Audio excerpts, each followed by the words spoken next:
Sir আপনারা কষ্ট করে বাড়িতে আইতে গেলেন কেন?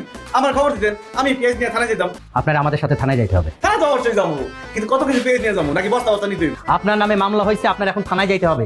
কি বলেন না বলেন, আমি একজন সৎ ব্যবসায়ী। আপনি জানেন বাজারের মধ্যে আমি 1 নম্বর ব্যবসায়ী। গত বছর আমি নমিনেশন পাইছিলাম, একটু লিগে অ্যাওয়ার্ড পাই নাই। আমার নামে মামলা দিব কে?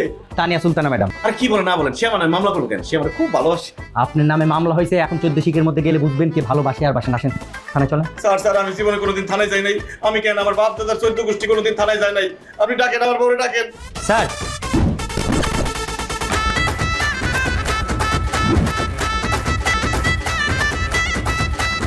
চেনা যায়? ওরে আল্লাহ রে, চিনুম না মানে? আমার বউরে আমি চিনুম না?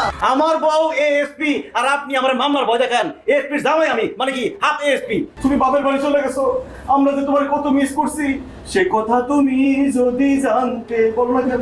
ওর কোমরে দড়ি বাইন্ধা ওর থানায় নিয়ে চলে অ্যারেস্ট হিম। স্যার